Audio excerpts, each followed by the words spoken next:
Investigators say several people witnessed this happen, including a pizza delivery driver who just happened to be coming through this area. Now, that driver said he saw two people arguing, heard gunshots, and then what he believed was an act of murder. Our witness was driving by. He heard gunshots. What happened next, according to this arrest report, led to a more than 6-hour standoff with Daytona Beach police and Craig Kendrick, who's now accused of murder.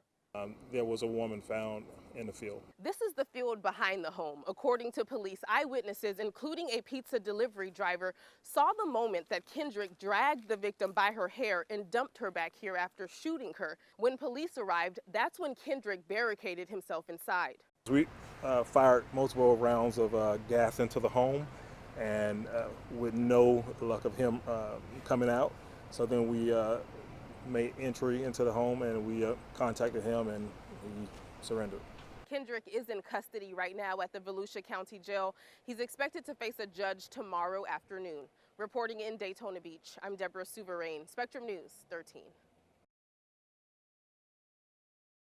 Beach safety officials say the important thing to remember is not to panic. Now, yesterday, lifeguards had to rescue 71 people who were stuck in rip currents, and there's another high chance of strong rip currents again today. Beach safety has been extremely busy. All because of strong rip currents. Red flags are flying along Daytona Beach this weekend due to strong rip currents that caused 71 people to need water rescue.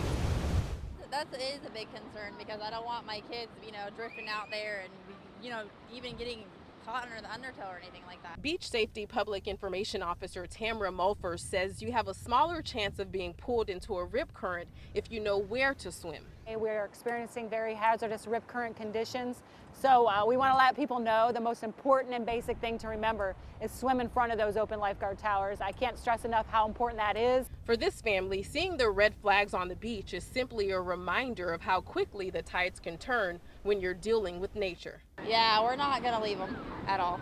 We don't want them to go out there at all. Now, right now, we're showing you a lifeguard trainee that's going in to practice a live rescue. And that is why it's so important to make sure you're swimming in front of a lifeguard tower. Now, loved ones are remembering Lou's legacy by looking back on the dozens of young men he's helped find a path to success. For the last 5 years, it's just been me and him every morning, 9 o'clock. It's a devastating loss. I like a piece of me gone. Lou Harris was a knockout coach. And for some like Lewis, Mr. Harris was more than just a trainer. He changed his life. I was one of them kids at 17, with a lot of anger. And I joined the boxing team, and ever since then, I was okay. Lewis now wondering why Harris's grandson, Lucien Harris, who also trained here, would shoot and kill the one person who always supported him. Like I was seeing him helping his grandson out, going for his grandson. A grandson now charged with first-degree murder, accused of shooting and killing Lou Harris inside the home they shared. It's a big loss for the community, too, because a lot of kids came to the gym. A big loss Ron Smith is still trying to cope with. Lou did it all. Ron was on the road with Mr. Harris and Antonio Tarver, a boxer who competed as an amateur in the 1996 Olympics. If it weren't for Lou, Antonio wouldn't be where he at. Fighting back tears, Smith recalled how Harris transformed Tarver into a pro who went on to become a multi-time world champion. Mr. Harris was a man with the goal of helping at-risk youth find the right path, a legacy loved ones want to continue. That was my motivation. Every morning get up, I know I was going to see him. Friends tell us Lou had plans of expanding this gym to help other youth across Central Florida, plans they say they hope that they'll be able to continue. Reporting in Orlando, I'm Deborah Souverain, Spectrum News 13. I'm trying to just explain to you what's going on. You guys got hacked.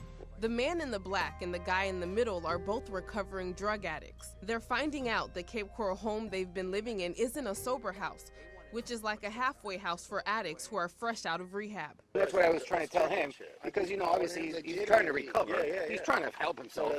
To live here, they signed documents stating it was the Integrity House of Cape Coral and they had to remain sober. Jeremy Gift shows the officer.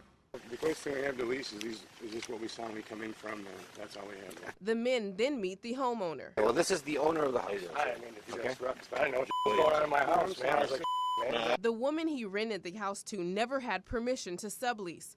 When Fournier Corner confronted her, she claimed she had no idea what was going on. Did you know anything about the contracts that people were signing to live here? I wasn't here for any of that. She's a former director at a drug treatment residence in Fort Myers, and she referred to Jeremy as a friend. I mean, I'll be out here Friday night at the very least. But Jeremy never made it out of the house. 12 days later, a roommate found him unresponsive, laying naked across his bed. The cause of death, an overdose. Nobody was there, you know? Somebody could have found him, but they didn't for God knows how long, you know, a day, 2 days, because it wasn't a legitimate halfway house. Brett is a close friend of Jeremy's. He says no one from the home contacted Jeremy's family after his death. They found out on Facebook. It's kind of disappointing that he went somewhere that wasn't authorized. They weren't, you know, they didn't know what they were doing. And this is the result. By law, sober homes are not required to be certified. And if they aren't, state guidelines on safety and drug use prevention are not mandatory. He came to my house a week prior trying to get in. Code of ethics. Rob Rabb had to turn Jeremy away because he couldn't meet the house guidelines. Yeah, I got it. He manages 9 certified sober homes in Cape Coral and Fort Myers. This is a 4-bedroom, 2-bath. Rob believes thousands of addicts fall through the cracks each year because despite laws that prevent rehab treatment centers from referring patients to uncertified homes, Rob says it happens at an alarming rate. Right here in Lee County, we have treatment providers. We have a 72-bed private treatment center that's breaking the law. Florida's drug treatment industry is a billion-dollar business, and sober homes are popping up in neighborhoods like yours all over Florida.